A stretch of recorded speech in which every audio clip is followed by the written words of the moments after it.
नारायण कवच का ऐसा मंत्र है, काल के गाल में व्यक्ति को सुरक्षित रखता है।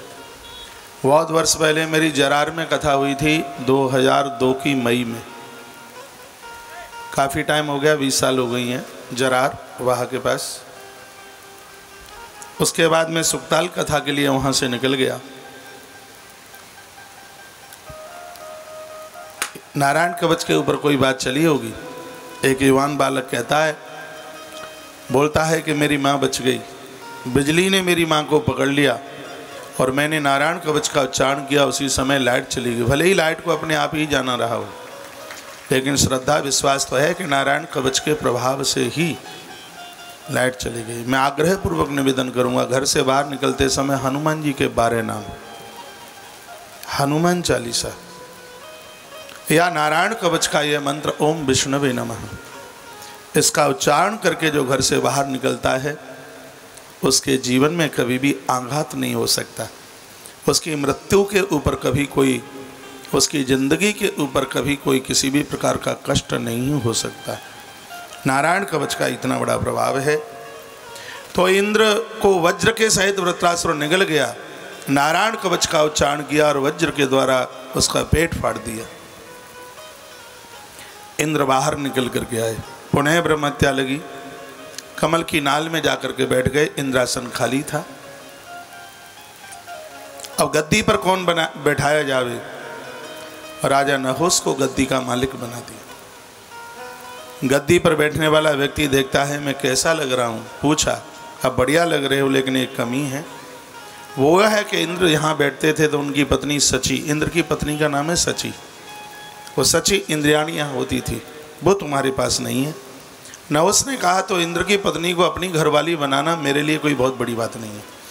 इस कथा का सिद्धांत है, जब यह पुरुष किसी की गृहिणी को अपनी गृहिणी बनाएगा, किसी की स्त्री का हरण करेगा और उससे अवैध संबंध बनाएगा, वो धर्म सत्ता पर बैठने के लायक बिल्कुल भी नहीं होगा।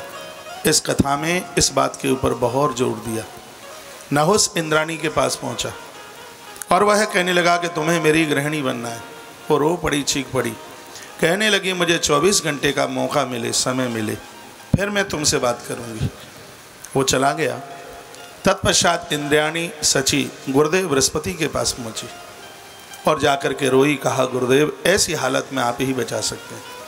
ऐसा बताया जाता है कि परमात्मा का भी दरवाज़ा जब बंद हो जाता है उस समय गुरु का दरवाज़ा खुला हुआ होता है। जिसको ईश्वर भी नहीं बचा सकता उसको गुरु बचाता है। नारद देखा जय बिकल जयंता, जयंत किसके यहाँ नहीं पहुँचा?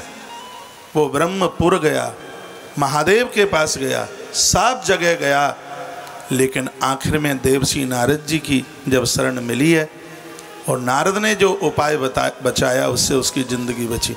मैं राम कथा नहीं सुना रहा हूँ, मैं यह कह रहा हूँ सब जगह के जब रास्ते बंद हो जाते हैं तब एक गुरु का दरवाज़ा खुला हुआ होता है। जीवन में कभी ऐसी कोई दिक्कत हानि हो, घर परिवार से आप रूठ जाएं, कुआ पोखर नहीं करना, पंखे से नहीं लटकना, सड़क के सामने लेटना नहीं है, घर से भागना नहीं है, ऐसी स्थिति और परिस्थिति में गुरुजनों के आश्रमों का सहारा ले लेना, जिंदगी बच जाएगी। ये महापुरुष होते ही इसलिए, ये साधु होते ही इसलिए हैं जिनके लिए कहा गुरुर ब्रह्मा। हरिवंश पुराण का श्लोक है ये, जो हम बराबर बोलते हैं ना, 3-4 श्लोक है, हरिवंश पुराण के श्लोक। एक श्लोक आप बोलते हैं कर्पूर गौरम करुणावतारम, लिंग पुराण का श्लोक है ये कब बोला गया?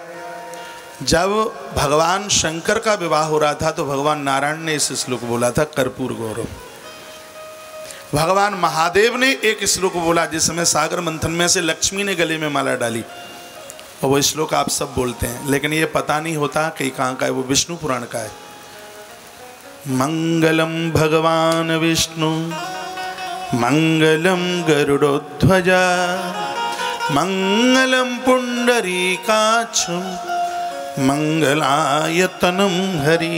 ये प्रेस वाले इस श्लोक को बिल्कुल गलत ही छापते हैं। मंगलाय तनु नहीं है, मंगलाय तनम हरि। प्रातः इस श्लोक को बोलिएगा। इसी श्लोक के अर्थ में गोस्वामी जी की बड़ी सुंदर चौपाई है। मार्कंडेय पुराण में एक श्लोक है इसी के ऊपर, सर्व मंगल मांगल्ये शिवे सर्वार्थ साधिके शरण्य। तो मैं वहीं लौट करके आ रहा हूँ गुरु की महिमा में, गुरुर ब्रह्मा। देखिए मैं बात कहते कहते कहीं इधर उधर निकल जाऊं, लेकिन लौट के मुझे वहीं आना है। गुरुर ब्रह्मा गुरुर विष्णु गुरुर्देव महेश्वरा। एक साधक ने कहा मेरा गुरु ब्रह्मा है, संतुष्टि नहीं मिली, सोचा विष्णु बड़ा तो नहीं है, फिर कह दिया नहीं मेरा गुरु विष्णु है, फिर लगा अरे महादेव तो बड़ा नहीं है, फिर कहा नहीं मेरा गुरु तो महेश्वर है, फिर लगा कि इन तीनों को बनाने वाला कोई और तो नहीं है, तो गुरु साक्षात परम ब्रह्म है। ऐसी श्रद्धा शिष्य की गुरु के प्रति होती है। अभी 7वें स्कंद में आप सुनेंगे तो भगवान कहते हैं कि मैं ही तो तुम्हारे लिए गुरु बनकर तुम्हारा समाधान करने के लिए उतर के आता हूँ। 7वें स्कंद में भगवान बोले, वो 8वें स्कंद में गजेंद्र मोक्ष के समय पर भगवान बोले। एक बार जयकारा लगाइए, बोलो भक्तवत्सल भगवान की जय हो, श्री हनुमान जी महाराज की जय हो। तो सची इंद्राणी गुरुदेव के चरणों में थी। कहा गुरुदेव मैं बहुत परेशान हूँ और नहुस मुझे अपनी घरवाली बनाना चाहता है, मेरा कल्याण करो। गुरुदेव बृहस्पति ने कहा बेटी तेरे पति ने मेरा बहुत अपमान किया है, भरी सभा में खड़ा नहीं हुआ और कहा कि जीवन में गुरु की कोई ज़रूरत नहीं है, लेकिन तू मेरी देहली पर आई है, तू मेरी बेटी नहीं मेरी बेटी से ज़्यादा है, मैं तेरा कल्याण भी करूँगा और तेरी रक्षा भी करूँगा। ये कथा पूरी भागवत की है। कहा बेटी नहुस आवे तो उसको कहना कि दुल्हन को पालकी में ले जाया जाता है और ऐसी पालकी लेकर के आओ जिस पालकी में अभी तक कोई कभी जुताई ना हो, जिस पालकी में अभी तक कोई बैठा ही ना हो, ऐसे उसमें कहार होने चाहिए। नहुस आया, नहुस को वही बात बोल दी। नहुस ने सोचा कि अरे गरुड़ पर तो नारायण बैठा है, नंदी पर महादेव बैठा है, शेर बहुत बढ़िया है लेकिन उस पर तो दुर्गा बैठी है, अब मैं क्या करूं? तो सोचने लगा कि इन ब्राह्मणों के कंधों पर आज तक कोई नहीं बैठा, इनको मैं जोतता हूं। तो महात्माओं को जोत दिया, ब्राह्मणों को लगा दिया महाराज कहार। इस ग्रंथ में लिखा है 7 ऋषियों को लगाया, सप्तऋषियों को। बैठ गया, जल्दी बहुत ज़्यादा थी। संस्कृत की धातु में सर्पा यानी शीघ्रम, जल्दी चलो। संत इतने कुपित हो गए, कहा हमारे ऊपर आदेश करता है, हम तुझे श्राप देते हैं, शीघ्र ही तू सांप की योनि में पहुंच जाए। सो गुड़मुड़ू होता हुआ चरणों में आके गिर पड़ा, कहने लगा गलती हो गई, क्षमा कर दो, मुझे मुक्त कर दो। तो सप्तऋषियों ने कहा कि द्वापर में भगवान गोविंद के परम भक्त युधिष्ठिर के महाप्रश्नों के समाधान में ही अब तेरी मुक्ति होगी। तो उसके तत्पश्चात फिर इंद्र चल करके आए, सची ने आड़े हाथों ले लिया और कहा तुमने मेरी बात कभी भी नहीं मानी, तुमने गुरुदेव का अपमान किया है, गुरुदेव से क्षमा मांगो। इंद्र और इंद्राणी दोनों गुरुदेव बृहस्पति के चरणों में जाकर के गिरे। कहा गुरुजी विजय तुम्हारी है, मैं तो तुम्हारा दास हूँ, मैंने कहा कि गुरु की कोई ज़रूरत नहीं है, मैं समझ चुका हूँ, जिस दिन से मैंने आपका अपमान किया है तब से लेकर मैं एक क्षण के लिए भी इंद्रासन पर नहीं बैठ पाया। तो ये कथाएं कुछ सूत्र तो देती हैं, हम पूज्य लोगों का बड़ों का अपमान नहीं करें, उनकी सत्ता समझें, उनका सामर्थ्य समझें, उनकी करुणा उनकी कृपा समझें। उनकी कृपा के बिना तो कुछ संभव हो ही नहीं सकता।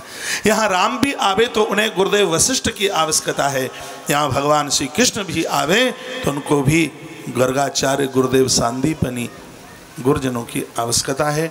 इस संदर्भ में गुरु तत्व का वर्णन किया। परीक्षित राजा गदगद हो गए, कहा गुरुदेव मेरा कल्याण आपके चरणों में, श्राप मेरे लिए वरदान बन गया है, मैं आपके चरणों में हूँ, प्रभु मेरा कल्याण करें।